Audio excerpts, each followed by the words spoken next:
हाँ जी,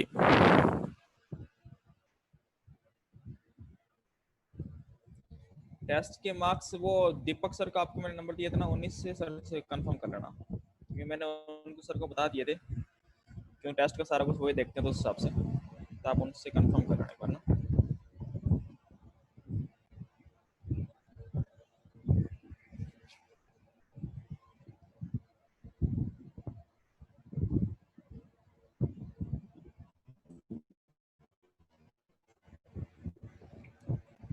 जी, कल अपना यहाँ तक किया सक्सेसिव आयोनाइजेशन एनर्जी क्या होती है ना, तो आयोनाइजेशन एनर्जी वगैरह क्या होती है वो कल आपने किया था। उसके बाद आगे करते हैं।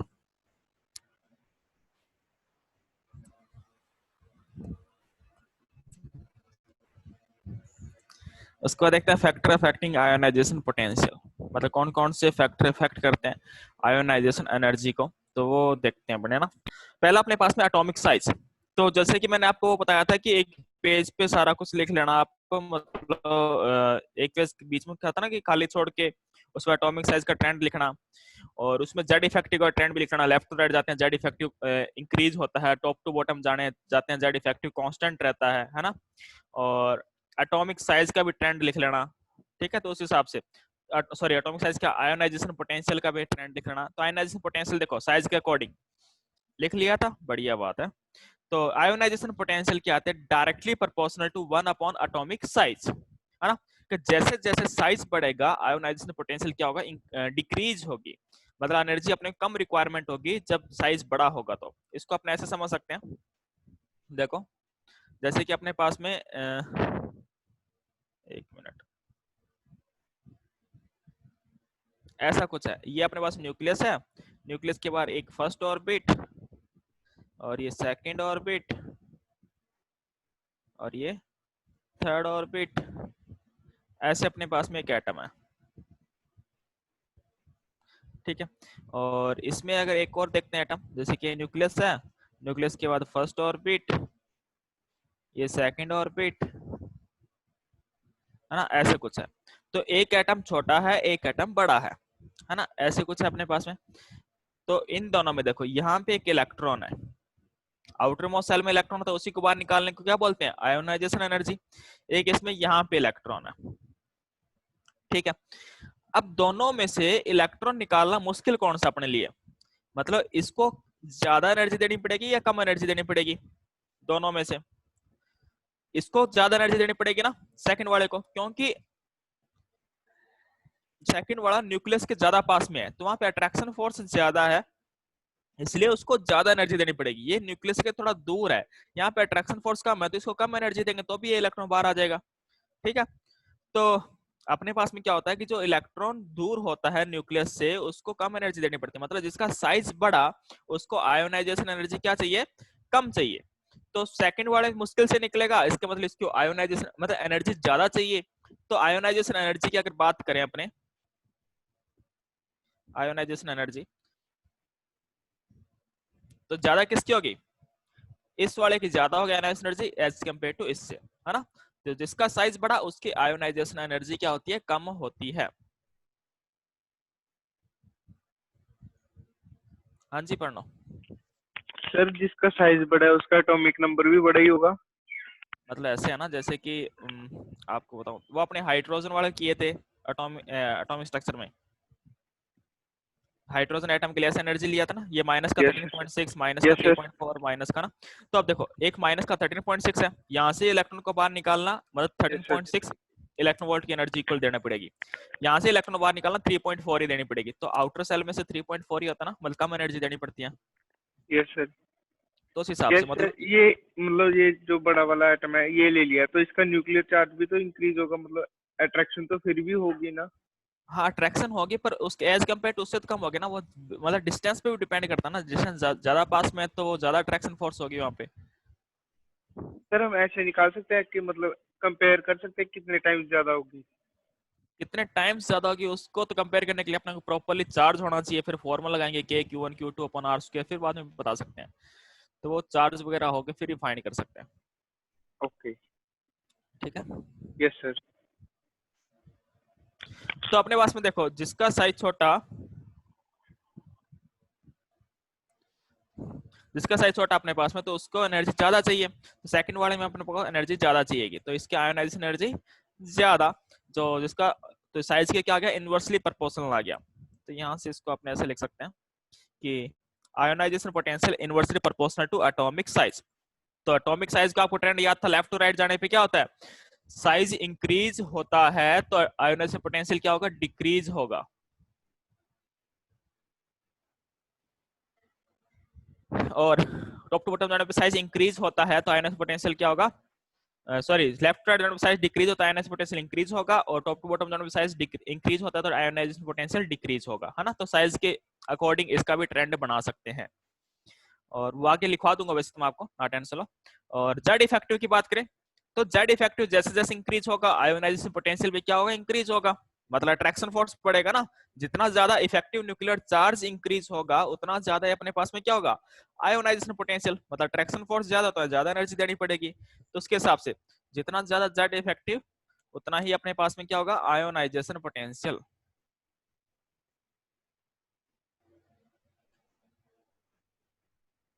हाँ जी हरजोत सिंह।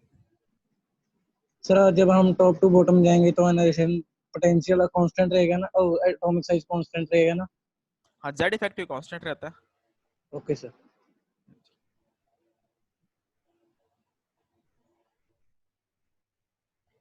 ठीक है आगे चलें। उसके बाद स्क्रीनिंग इफेक्ट वही सिग्मा पे आ गया, मतलब सिग्मा की वैल्यू जितनी ज्यादा तो जेड इफेक्टिव उतना कम होगा, तो उसका उल्टा हो जाएगा कि स्क्रीनिंग इफेक्ट जितना ज्यादा होगा आयोनाइजेशन पोटेंशियल उतना ही कम होगा। ठीक है, तो सिग्मा की वैल्यू कम होनी चाहिए, जेड जेड इफेक्टिव की वैल्यू ज्यादा होनी चाहिए, आयोनाइजेशन पोटेंशियल ज्यादा चाहिए तो, और एटॉमिक साइज कम होना चाहिए ना। तो ये अपने पास में कुछ ट्रेंड है, इनके अकॉर्डिंग अपने सारा ट्रेंड बना सकते हैं। उसके बाद देखो penetration power of subshell, penetration power of subshell. हाँ जी जेड इफेक्टिव अपने पास में कांस्टेंट रहता है, टॉप टू बॉटम जाते हैं तो अपने penetration power of subshell, order of attraction of subshell towards nucleus, मतलब अपने पास में क्या था, ऐसा कुछ अगर देखा जाए, ये न्यूक्लियस है, न्यूक्लियस के बाद ये मतलब चार ऐसे मैं बनाता हूँ एक ही ऑर्बिट के अंदर, मतलब मान लेते हैं ऐसा कुछ है, तो ये अपने पास एस ऑर्बिटल, ये पी, ये डी है ना, तो एस वाला ऑर्बिटल सबसे पास में होता है एज कम्पेयर टू, क्योंकि साइज छोटा होता है वगैरह सर्कल होता है ना, तो एस ऑर्बिटल सबसे पास है, फिर पी ऑर्बिटल, फिर डी ऑर्बिटल, फिर तो इसी को बोलते हैं पेनिट्रेशन पावर।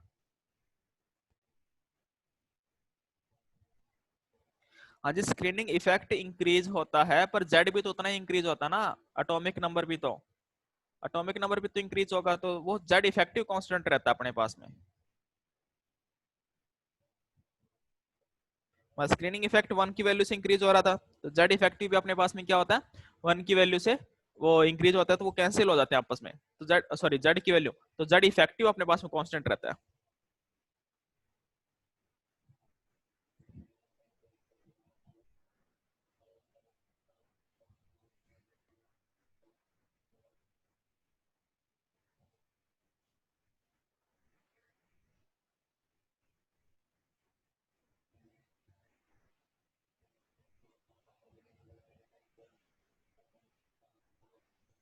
हाँ जी पेनिट्रेशन देखते हैं अपने। पेनिट्रेशन बेसिकली होता है क्या, इसका मीनिंग समझो, जैसे कि ऐसे कुछ होता है, जैसे अपने पास में कोई वॉल है ना, वॉल में अपने कुछ कोई मतलब अपने पास में बुलेट वगैरह कुछ भी है, तो वो कितने अंदर तक जाती है उसको बोलते हैं पेनिट्रेशन ना, कितने अंदर तक जाती है उसको बोलते हैं पेनिट्रेशन। तो वही चीज पेनिट्रेशन क्या होता है कि order of attraction of subshell towards nucleus, penetration power, तो एस ऑर्बिटल के पेनिट्रेशन पावर ज्यादा, फिर पी, फिर डी, फिर एफ, है ना, क्योंकि ये न्यूक्लियस के जितने ज्यादा पास में ज्यादा अट्रैक्शन फोर्स होता है। ठीक है बता सकते हैं। और as a subshell is more closer to nucleus so more energy will be required, मतलब अपने पास में सबसेल ज्यादा पास में होगा न्यूक्लियस के तो उसको एनर्जी ज्यादा रिक्वायरमेंट होगी बाहर निकलने के लिए इलेक्ट्रॉन को। तो फॉर एग्जांपल जैसे बेरिलियम और बोरॉन है, बेरिलियम और बोरॉन अपने पास में, इसमें क्या होगा देखो, बेरिलियम का कॉन्फ़िगरेशन होता है 1s2 2s2, बोरॉन का होता है 1s2 2s2 2p1, यहाँ पे s में लास्ट इलेक्ट्रॉन है, यहाँ पे p में है, तो s वाला ज्यादा पास में होता है न्यूक्लियस के, इसके पेनिट्रेशन पावर ज्यादा, तो और p का ज्यादा पास में नहीं होता, मतलब थोड़ा दूर होता है एज कम्पेयर टू s, तो p में से इलेक्ट्रॉन निकालना इजी है एज कम्पेयर टू s में से, है ना। पी में से इलेक्ट्रॉन निकालना easy as compare to X. तो आयोनाइजेशन पोटेंशियल क्या होगा, बेरिलियम का ज्यादा होता है एज कम्पेयर टू बोरॉन से। आयोनाइजेशन पोटेंशियल क्या होगा, बेरिलियम का ज्यादा होता है एज कम्पेयर टू बोरॉन से। पर इसका आगे देखो सेकंड आयोनाइजेशन पोटेंशियल, देखो सेकंड वाला की बात करें, सेकंड पॉइंट यही वाला, एज सबसेल और मोर क्लोजर टू न्यूक्लियस। मतलब अपने पास में क्या था, सबसेल बी पॉइंट, एक मिनट,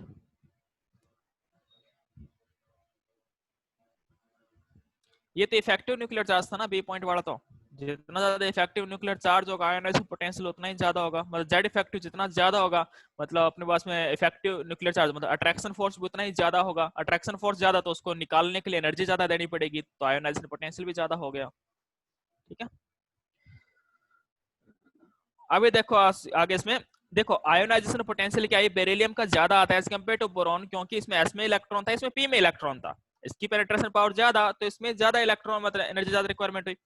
अब अपने पास में क्या हुआ कि पहला इलेक्ट्रॉन तो बाहर निकल गया, पहला इलेक्ट्रॉन बाहर निकलने के बाद में बेरिलियम और बोरॉन थे अपने पास में, है ना। पहला इलेक्ट्रॉन बाहर निकलने के बाद में बेरिलियम का कॉन्फ़िगरेशन क्या बचा, 1s2 2s1, ये कॉन्फ़िगरेशन बचा।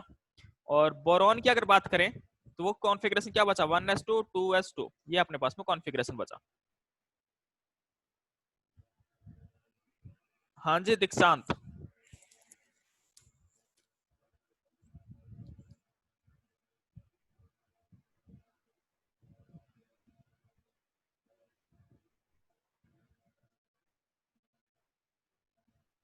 ये अपने पास में कॉन्फ़िगरेशन बचा बेरिलियम और बोरॉन का, है ना। अब इसमें देखो एक मिनट, हाँ जी अनम्यूट हुई हो आप।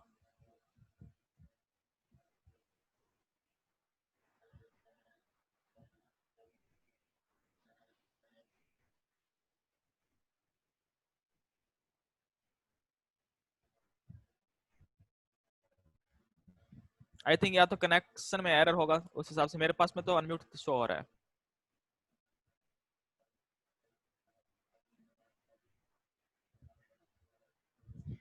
तो देखो बेरिलियम और बोरॉन की अगर बात करें तो बेरिलियम का कॉन्फ़िगरेशन क्या बचा, 1s2 2s1, इसका 1s2 2s2 कॉन्फ़िगरेशन बचा।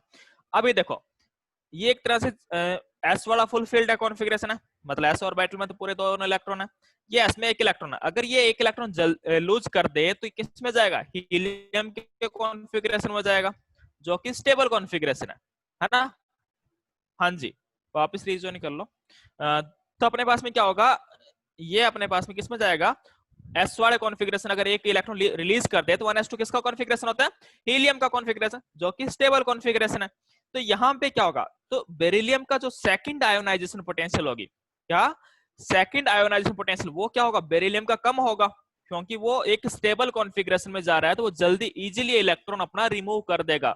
जबकि बोरॉन अपने पास में एस पूरा फील्ड कॉन्फ़िगरेशन है, तो एक तरह से थोड़ा स्टेबल है, तो वो इलेक्ट्रॉन जल्दी से रिमूव नहीं करेगा। तो यहाँ पे सेकंड आयोनाइजेशन पोटेंशियल किसका ज्यादा आएगा, बोरॉन का ज्यादा आएगा एज कम्पेयर टू बेरिलियम से। सेकंड आयोनाइजेशन पोटेंशियल किसका ज्यादा आएगा, बोरॉन का ज्यादा आएगा एज कम्पेयर टू बेरिलियम से। ठीक है, वापिस से बताता हूं, देखो फर्स्ट आयोनाइजेशन पोटेंशियल की बात करें तब अपने पास में बेरिलियम में 2s2 कॉन्फ़िगरेशन था और बोरॉन में 2p1। तो ज्यादा स्टेबल वाला बेरिलियम था और कम स्टेबल वाला बोरॉन था, क्योंकि एक तो आउटर मोस्ट मतलब पी में था इसका इलेक्ट्रॉन, एक उसका एस में था। तो बेसिक सी बात है कि बेरिलियम का आयोनाइजेशन पोटेंशियल ज्यादा आएगा। पर सेकंड आयोनाइजेशन पोटेंशियल की बात करें अगर, तो बेरिलियम का कॉन्फ़िगरेशन है 2s1 जो कि अनस्टेबल है, बोरॉन का है 2s2 जो कि थोड़ा सा ज्यादा स्टेबल है एज कम्पेयर टू बेरिलियम से, है ना। तो 2s2 में से इलेक्ट्रॉन निकालना ज्यादा मुश्किल है, और 2s1 में से जब इलेक्ट्रॉन निकालेंगे तो वो किस में जाएगा, हीलियम के कॉन्फ़िगरेशन में, वो स्टेबल कॉन्फ़िगरेशन है, तो वो इजीली चला जाएगा। इसलिए सेकंड आयोनाइजेशन पोटेंशियल किसका ज्यादा होगा, बोरॉन का ज्यादा होगा एज कंपेयर टू बेरिलियम से। आ गया समझ में।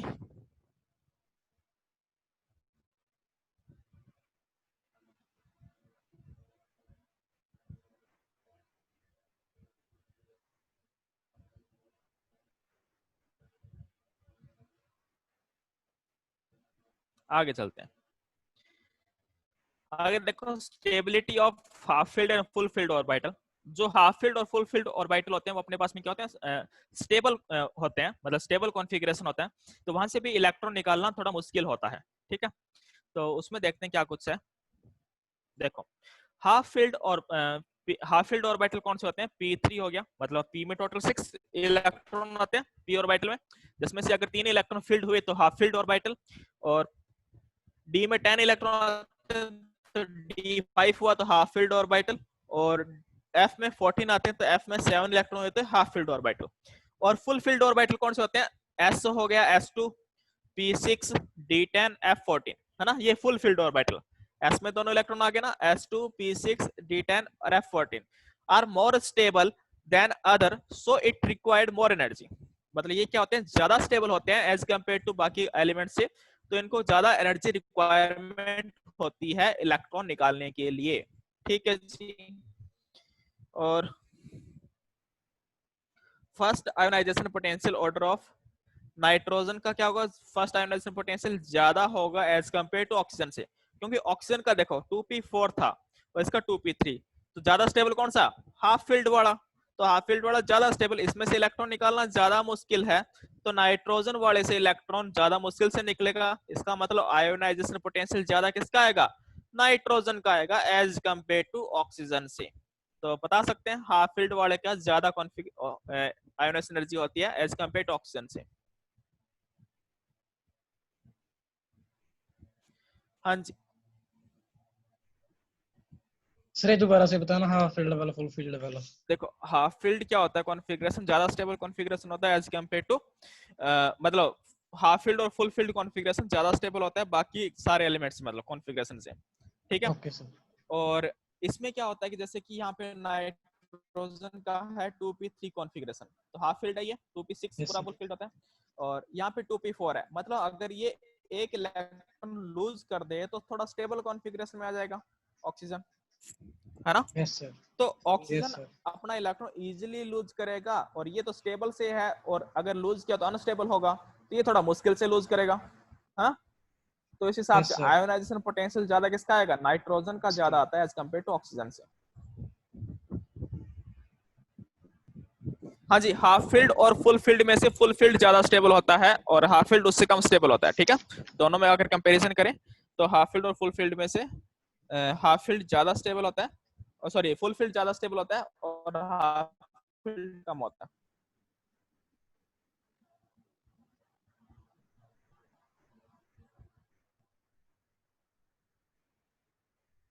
हाँ जी प्रणव। सर हम हाफ फील्ड वाले को स्टेबल क्यों कहते हैं? हाफ फील्ड वाले को जैसे कि अपने पास में कॉन्फ़िगरेशन क्या आता है कि ये होता है, एक मिनट मैं आपको ड्रॉ करके बताऊं तो,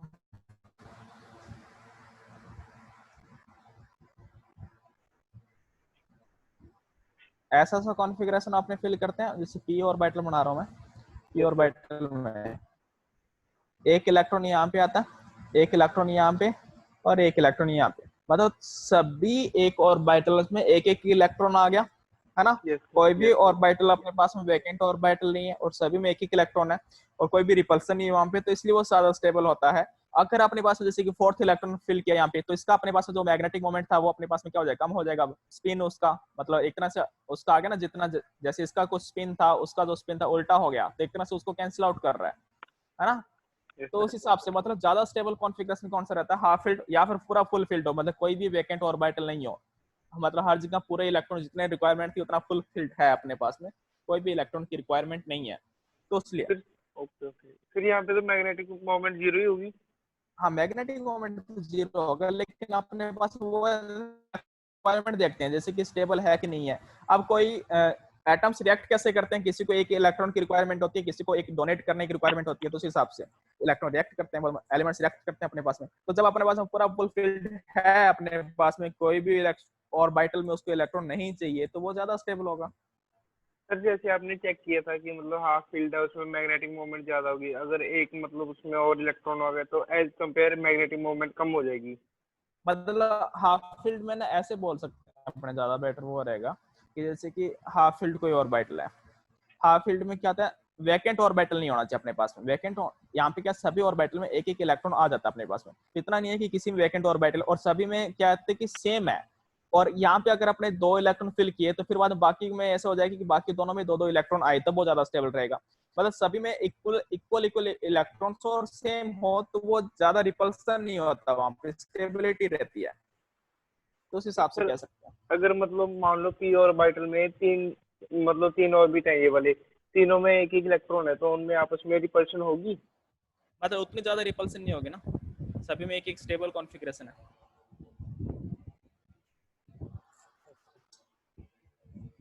फिर सर मतलब एक ही स्पिन के इलेक्ट्रॉन है, फिर ऐसे रिपल्शन क्यों नहीं होगी? मतलब एक एक है ना, जैसे कि ये होता है अपने पास में ऑर्बिटल क्या होता है, ऐसे कुछ ऑर्बिटल होता है, यस इसमें एक सर। एक इलेक्ट्रॉन यहाँ पे है, दूसरा ऑर्बिटल ये होगा P X P Y P Z, तीन ऑर्बिटल होते हैं अपने पास में, तो यस इसमें सर। होगा तो यहाँ पे भी एक एक इलेक्ट्रॉन होगा। मतलब ऐसा नहीं है कोई वैकेंट ऑर्बिटल अपने पास, वैकेंट ऑर्बिटल होता है तब उसके इलेक्ट्रॉन की रिक्वायरमेंट होती। यस और सर। अगर किसी में 2 होते हैं तो आपस में पास पास में आ जाते हैं तो थोड़ा रिपल्सन हो जाता है। या तो पूरा फुल फील्ड हो, मतलब बिल्कुल भी इलेक्ट्रॉन की रिक्वायरमेंट नहीं हो, या फिर अपने पास में हाफ हो कि सभी में थोड़ा रिपल्सन कम हो वहां पे। ओके। ठीक है। सर जैसे पी ऑर्बिटल में 4 इलेक्ट्रॉन है, ठीक है? इसमें पी ऑर्बिटल में पी जैसे में हाँ मान लो 4 इलेक्ट्रॉन। 4 इलेक्ट्रॉन है, ठीक है? और एक और ले लिया एग्जांपल के, मतलब उसमें 5 इलेक्ट्रॉन है, तो दोनों में से स्टेबल ज्यादा कौन होगा, ठीक 5 है, इलेक्ट्रॉन वाला? हाँ फिर 5 इलेक्ट्रॉन वाला। ओके।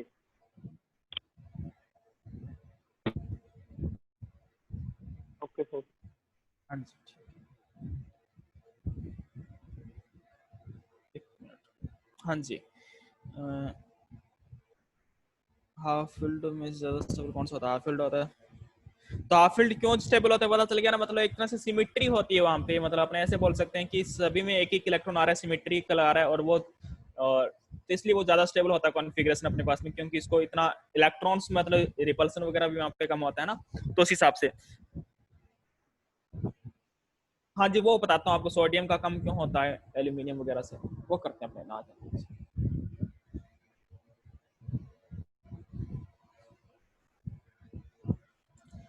हाँ जी, तो साइज पे अपनों ने देखा था कि लेफ्ट टू राइट जाने पे अपने पास में क्या होता है, लेफ्ट टू राइट जाने पे अपने पास में क्या होता है।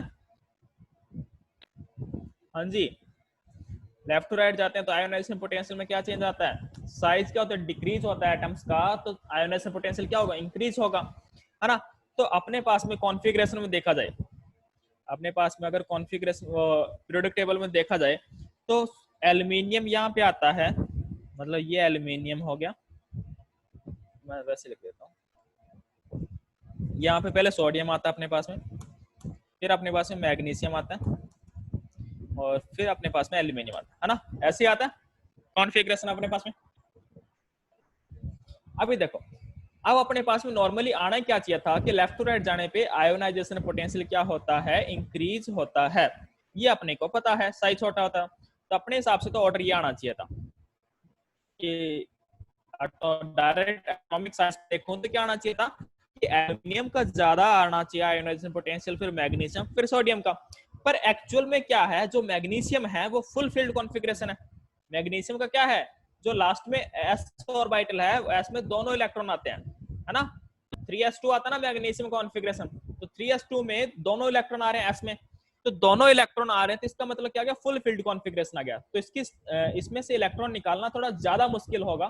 तो ये मैग्नीशियम का जो आता है आयोनाइजेशन एनर्जी, वो किससे ज्यादा आती है, एल्यूमिनियम से ज्यादा आती है, तो इसलिए अपने पास में ऑर्डर ये आ जाता है कि मैग्नीशियम का आयोनाइजेशन पोटेंशियल ज्यादा, फिर एल्यूमिनियम का, फिर सोडियम का। ठीक है, आगे समझ में। वैसे लेफ्ट टू राइट जाने पे ज्यादा आता है किसका, जिसका साइज छोटा उसका आयोनाइजेशन पोटेंशियल ज्यादा।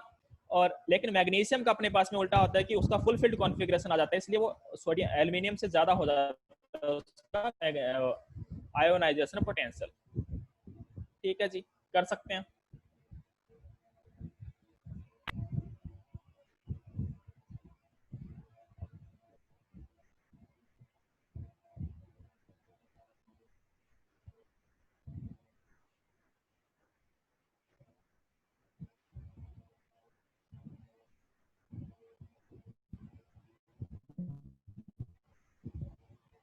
अगर आउटर सेल में 2 इलेक्ट्रॉन है, मतलब सेम नहीं होगी ना, पहला इलेक्ट्रॉन निकालना इजी होता है, दूसरा इलेक्ट्रॉन निकालना फिर उससे ज्यादा एनर्जी देनी पड़ेगी अपने को, सेम नहीं होती। मतलब एक साथ तो दोनों निकाल नहीं सकते, निकालेंगे तो एक एक करके निकालेंगे। तो पहला इलेक्ट्रॉन निकालना थोड़ा इजी होता है, दूसरा आपको बताया था सक्सेसिव आयोनाइजेशन एनर्जी इंक्रीज होती है, तो सेकंड इलेक्ट्रॉन निकालने की एनर्जी ज्यादा होगी। जैसे उसमें भी देखा था अपने बेरिलियम में कि पहले 3s2 में से इलेक्ट्रॉन निकाला, फिर 3s1 में से इलेक्ट्रॉन निकालना, वो दोनों डिफरेंट होते हैं ना। ऐसे नहीं कि दोनों आउटर सेल में 2 इलेक्ट्रॉन तो दोनों की सेम होगी, डिफरेंट डिफरेंट होगी।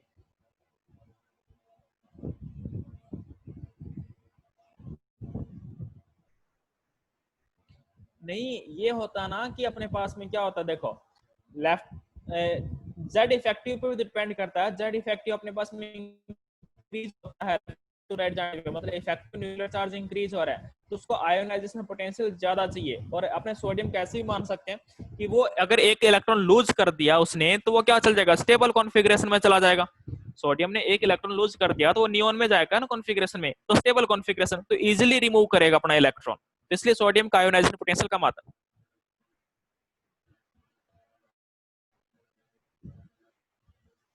हाँ जी, हाइड्रोजन लाइक स्पीसीज के लिए, ठीक है। हाँ जी प्रणव। सर जैसे ही आपने एग्जांपल लिया सोडियम, एल्यूमिनियम और मैग्नीशियम वाली, हाँ जी। वैसे जनरली देखो तो मतलब साइज तो थोड़ा थोड़ा इंक्रीज होता ही है 0.15 के 0.15 से। हाँ तो फिर आपने यहाँ पे मतलब वो साइज वाला तो लिया नहीं, फिर हमने यहाँ पे आयोनाइजेशन पोटेंशियल वाला केस देखा है। तो ये प्रेफरेंस पे डिपेंड करता है कि हम किसको पहले प्रेफरेंस देते हैं। मतलब यहाँ पे हमने हाफ फील्ड और फुल फील्ड वाले को ज्यादा प्रेफरेंस दिया साइज वालों से। हाँ, वो मतलब वही तो कह रहा हूँ, इनको ना देखो सारी चीजें मिक्स करके बताना होता है कि यस अपने सर। पास में एक तो स्टेबल, मेन तो सबसे ज्यादा प्रेफरेंस आती है स्टेबल कॉन्फ़िगरेशन को। ओके। जितना ज्यादा स्टेबल होगा उतना इजीली वो रिमूव नहीं करेगा, ठीक यस है। सर। या फिर वो स्टेबल में जा रहा है तो वो इजीली मूव कर देगा, पहला तो स्टेबल ओके कॉन्फ़िगरेशन का।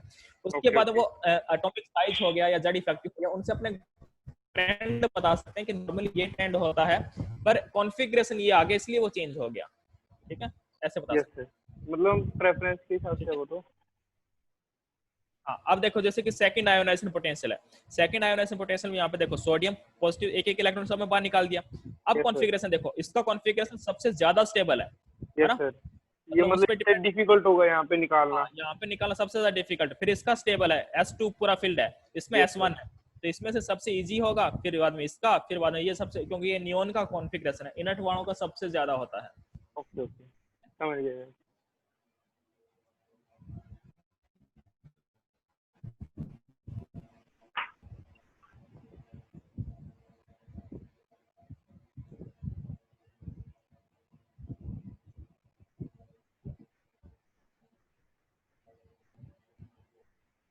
पहले इलेक्ट्रॉनिक कॉन्फ़िगरेशन देखना है, फिर एटॉमिक साइज, मतलब एटॉमिक साइज के हिसाब से आप ट्रेंड लिख लो नॉर्मली, फिर बाद में देखो इलेक्ट्रॉनिक कॉन्फ़िगरेशन किसी का ज्यादा स्टेबल तो नहीं है, जिसका ज्यादा स्टेबल उसका आयोनाइजेशन पोटेंशियल भी ज्यादा स्टेबल होगा, मतलब ज्यादा होगा, ठीक है। दोनों चीजों को चेक करते हैं अपने साथ में। तो आपको मैं बता देता हूँ, जैसे कि यहाँ periodic variation in the ionization energy.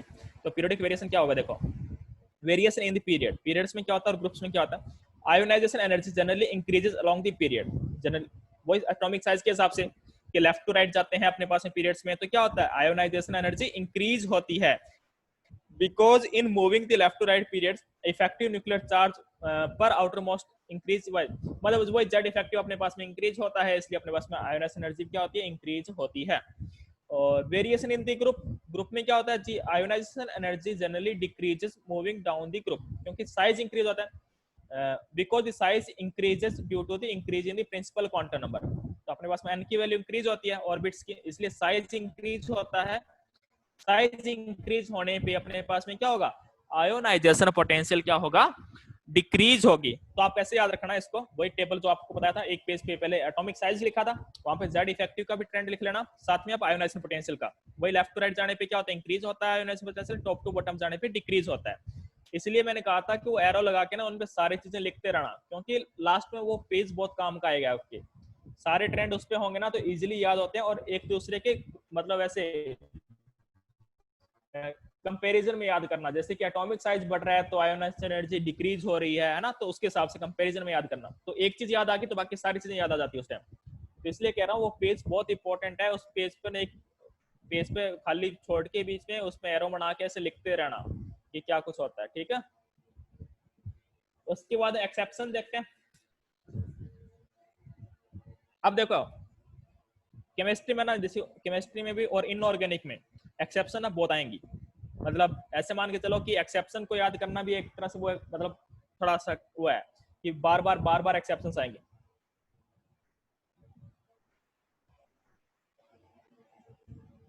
हाँ जी, इलेक्ट्रॉनिक कॉन्फ़िगरेशन के बारे में लिखो आप साथ में।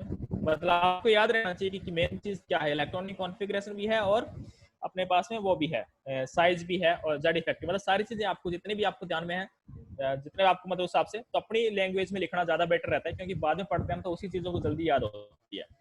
तो इस हिसाब से एक्सेप्शन देखो, देखो ऑर्गेनिक इनऑर्गेनिक में ना एक्सेप्शंस खूब आएंगे आपके पास में, क्योंकि जनरली क्या होता है कि अपने पास में जो नेचर में अपने को एलिमेंट्स मिले उनको अपनों ने स्टडी किया, उनके हिसाब से अपने पास क्या आती है, थ्योरी तो लगभग सही होती है। मतलब 100 एलिमेंट मिले, 100 एलिमेंट्स में से वो थ्योरी 95 पे लागू हो रही है, 5 एलिमेंट्स पे अपने पास वो थ्योरी लागू नहीं हो रही, तो अपने ऐसे थोड़ी बोले थ्योरी गलत अपनी, अपने ऐसे बोलेंगे ना एक्सेप्शन है बीच में ये।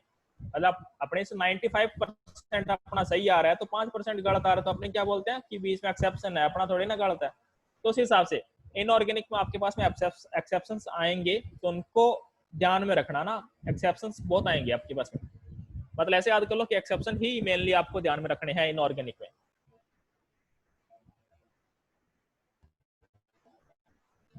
आगे चलते हैं, तो एक्सेप्शन देखो, ionization potential of aluminium less than the ionization potential of gallium while ionization potential decrease down the.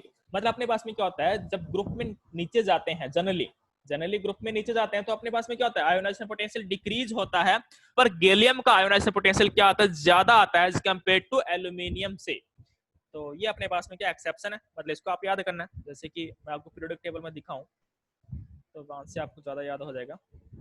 Periodic table ये है, एल्यूमिनियम और गैलियम की बात करें तो गैलियम का आयोनाइजेशन पोटेंशियल क्या आता है, ज्यादा आता है कंपेयर टू एल्यूमिनियम से। इसको आप ना ऐसे याद कर सकते हो, मतलब थोड़ा सा अगर आपको ध्यान में रहे तो इसको आप ऐसे समझ सकते हो कि इन दोनों का साइज क्या होता है, इक्वल होता है। बताया था आपको मैंने डीडी ट्रांजिशन के कारण साइज क्या होता है, लगभग इक्वल होता है। मतलब 1.25 एंगस्ट्रॉम इसका आया था, 1.25 एंगस्ट्रॉम इसका आया था, साइज इक्वल है, पर इसका इफेक्टिव न्यूक्लियर चार्ज, मतलब एक तरह से ये मान सकते हैं कि वो न्यूक्लियस पे ज्यादा प्रोटॉन्स होंगे तो उसके पास में क्या होंगे, अट्रैक्शन फोर्स ज्यादा लग सकता है ना। एक तो वो साइज पे डिपेंड करता है कि साइज ज्यादा बड़ा हो गया तब अट्रैक्शन फोर्स सेम रहता है, यहाँ पे साइज लगभग सेम है तो यहाँ पे न्यूक्लियस में प्रोटॉन्स ज्यादा है तो इसमें अट्रैक्शन फोर्स ज्यादा होगा, इसलिए उसका इफेक्टिव न्यूक्लियर चार्ज ज्यादा है। इसको आप एक्सेप्शन को ऐसे याद कर सकते हो। वैसे कोई ये पर्टिकुलर उसकी थ्योरी नहीं है, पर मैं एक याद करने का ट्रेंड बता रहा हूँ आपको कि याद करने का क्या तरीका है कि साइज लगभग इक्वल है, न्यूक्लियस में प्रोटॉन्स ज्यादा हैं तो अट्रैक्शन फोर्स ज्यादा मान के अपने उसको ऐसे याद रख सकते हैं कि गैलियम का आयोनाइजेशन पोटेंशियल ज्यादा होगा एज कंपेयर टू एल्यूमिनियम से। कर सकते हो याद। दूसरा देखते हैं,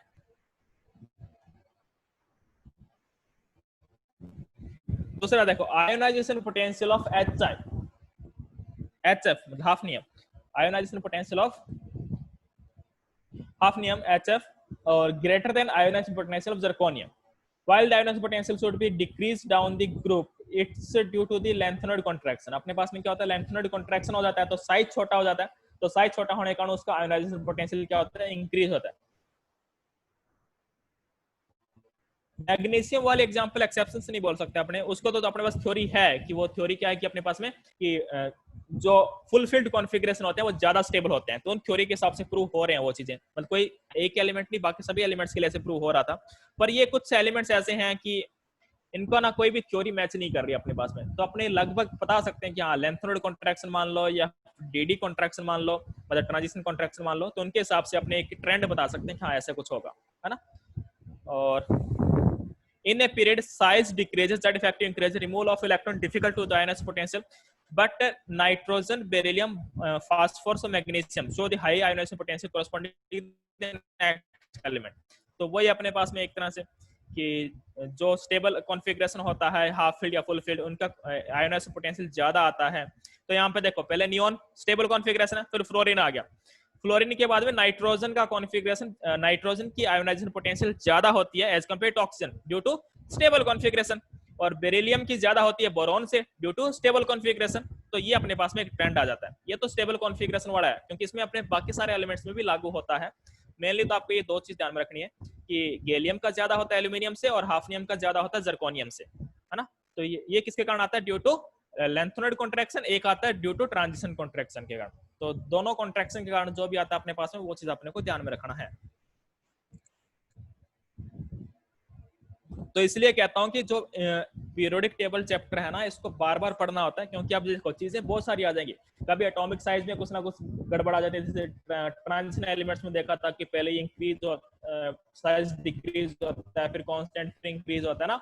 तो बीच बीच में एक्सेप्शंस ऐसे आते रहते हैं, तो उन चीजों को अपने को ध्यान में रखना है।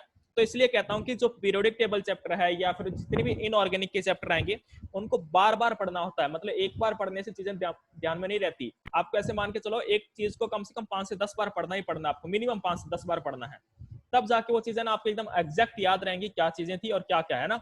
और मतलब ऐसे मानो कि जब भी आपको ऐसे लगे कि आप घंटा 2 घंटा फ्री हो, मतलब कुछ काम नहीं है आपके पास में, तो इनऑर्गेनिक लेके बैठ जाओ। मतलब कुछ नहीं तो 2 पेज तो पढ़ोगे, एटलीस्ट 2 पेज पढ़ोगे तो वो चीजें ध्यान में रहेगी ना, क्या चीजें हैं। मतलब ऐसे मान लो जब भी आप थोड़े से फ्री हुए, इनऑर्गेनिक लेके पढ़ लो बस, और कुछ नहीं है।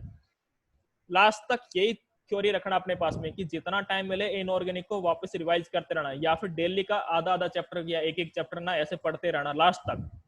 2 साल बस यही अपने पास माइंड में रखना, तभी इनऑर्गेनिक केमिस्ट्री आपको अच्छे से याद होंगी, और एक एक चीज पढ़। और ये ना नंबर फ्री क्यों होते हैं, इसमें ना क्वेश्चंस भी ऐसे आते हैं कि ये डायरेक्ट क्वेश्चन ऐसे आता है कि गैलियम की आयोनाइजेशन पोटेंशियल एल्यूमिनियम ज्यादा होती है कम होती है।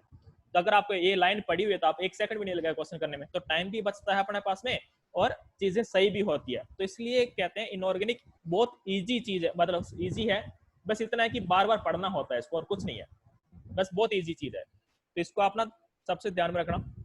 सबसे ज्यादा इजी होता है अपने पास में इनऑर्गेनिक, इसमें कुछ भी नहीं होता, सिर्फ ओनली रिवाइज करना है। रिवाइज करने मतलब जितना ज्यादा रिवाइज करोगे उतना ज्यादा बेनिफिट आपको, ठीक है। अब देखो application of ionization potential. Application देखो, मेटेलिक मेटेलिक करैक्टर और नॉन मेटेलिक करैक्टर। तो आयोनाइजेशन पोटेंशियल क्या होती है? कम होती है। मतलब जैसे सोडियम, पोटेशियम, रुबिडियम, इनकी ionization potential top to bottom जाने पे मेटेलिक करैक्टर इंक्रीज होते हैं, तो आयोनाइजेशन पोटेंशियल क्या होती है? कम होती है। और लेफ्ट टू राइट जाने पे नॉन मेटेलिक करैक्टर इंक्रीज होते हैं, तो आयोनाइजेशन पोटेंशियल क्या होती है? इंक्रीज होती है। तो अपने ऐसे बोल सकते हैं कि ionization potential direct inversely proportional to metallic property. जितने ज्यादा मेटेलिक प्रॉपर्टी आएंगी, आयोनाइजेशन पोटेंशियल इंक्रीज डिक्रीज होगी, और जितनी ज्यादा नॉन मेटेलिक अपने पास में प्रॉपर्टीज आएंगी, तो आयोनाइजेशन पोटेंशियल क्या होगी? इंक्रीज होगी, है ना। रिड्यूसिंग करैक्टर और मतलब रिड्यूसिंग तो वो तो अपने उसमें पढ़ेंगे।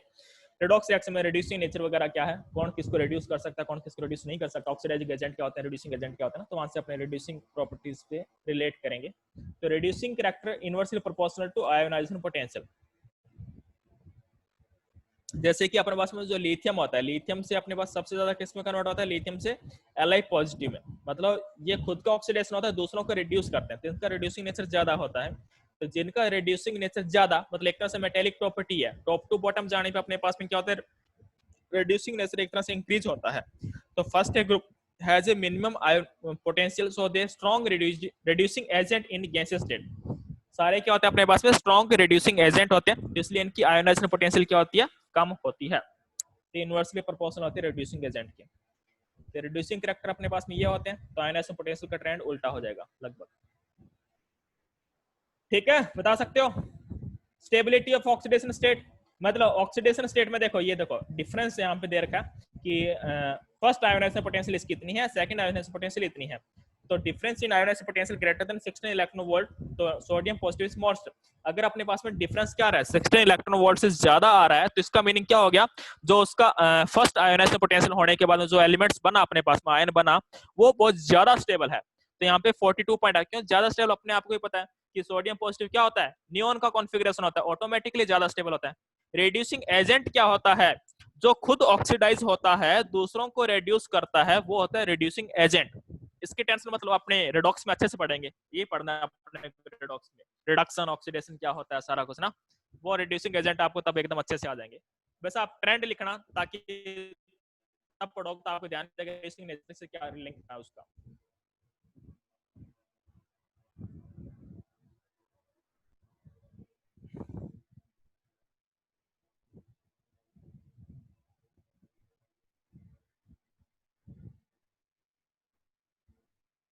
ठीक है, मैं जब भी फ्री होऊंगा सेंड करता हूँ, कोई दिक्कत नहीं उसका।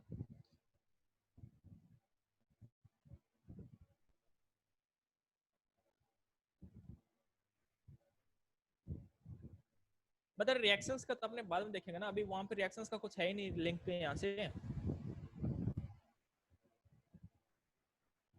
हाँ आदित्य, आपने वो देखी थी वीडियो जो आपको मैंने सेंड कर दी थी वैसे, जो प्रीवियस वीडियो थी, 9-10 वीडियो है प्रिडिक्टेबल की अभी तक अपनों ने, या 11th लेक्चर है वैसे तो उन वीडियोस को आप देख लेना, मतलब तभी आपको आगे चीजें समझ में आएगी। और उसमें कोई डाउट्स हो तो वो है ना।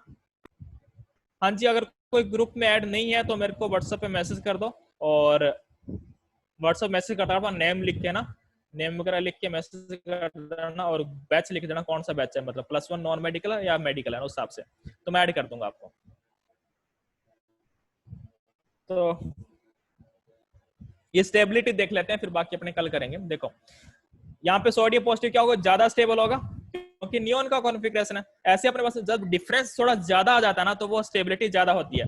अगर डिफरेंस 11 इलेक्ट्रॉन वोल्ट से कम आया तो वो अपने पास में कम स्टेबल होगा ना, तो उस हिसाब से तो वो स्टेबिलिटी अपने डिफरेंस के हिसाब से डिपेंड करते हैं। तो ठीक है, तो मैग्नीशियम पॉजिटिव अपने पास में देखो आयरन सेकंड आयरन 7.4 है, इसका मतलब Mg पॉजिटिव ज्यादा स्टेबल नहीं था अपने पास में। प्रीवियस वीडियो सारी पोटेंशियल में व्हाट्सएप वहाँ पे टेलीग्राम पे सही नहीं है मेरे हिसाब से, आई थिंक टेलीग्राम पे ज्यादा सही था। वैसे मैं डाल दूंगा, कोई दिक्कत नहीं है, कोई दिक्कत नहीं, वो मैं डाल दूंगा। ठीक है, तो देखो Mg पॉजिटिव अपने पास में कॉन्फ़िगरेशन क्या आता है, 2s1 का कॉन्फ़िगरेशन आता है, वो ज्यादा स्टेबल नहीं है, अपने को भी पता है। तो आप हमेशा ना कॉन्फ़िगरेशन के हिसाब से ही रहना, क्योंकि कॉन्फ़िगरेशन के हिसाब से आपके पास में आंसर हमेशा सही आएगा।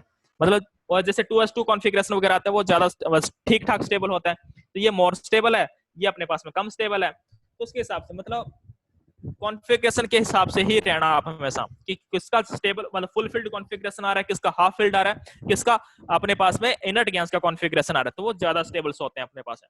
तो कॉन्फ़िगरेशन के हिसाब से रहना, डिफरेंस तो आप एक तरह से आइडिया रख सकते हो और कुछ नहीं। ठीक है, समझ गए, बता सकते हो ना। ये आपके पास में कुछ ट्रेंड दे रखा है कि साइज का क्या कुछ होता है, वो सारा कुछ अपनों ने पढ़ ही रखा है। ये सारी कुछ वैल्यूज दे रखी है आपको कि इसका आयोनाइजेशन पोटेंशियल इतना, इसका आयोनाइजेशन पोटेंशियल इतना।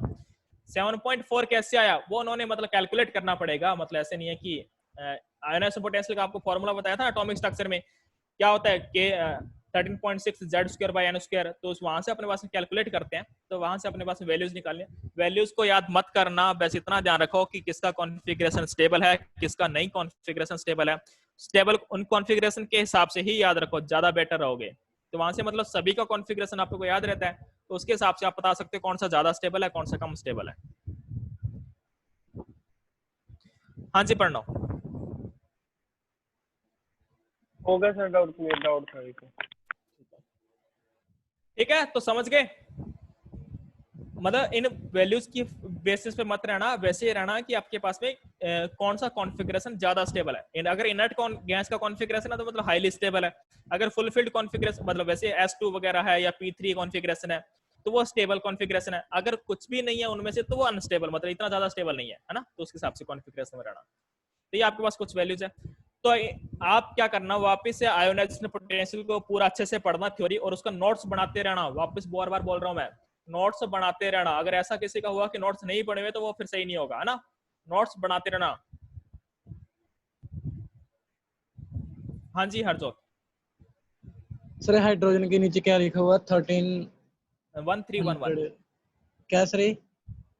इसकी आयोनाइजेशन पोटेंशियल लिखी हुई है। Okay sir. वो सभी की वैल्यूज दे रखी है ना, उसके हिसाब से लगभग अप्रोक्सीमेटली। ठीक है, तो आज के लिए फिर इतना ही करते हैं, बाकी अपने कल करेंगे इलेक्ट्रॉन एफिनिटी, इसका उल्टा होता है। हाँ जी, ओके बाय। आप सभी भी हेल्थी रहो, घर पे एकदम बढ़िया, कोरोना से बच के रहो और अच्छे से पढ़ाई करो ना। Okay bye.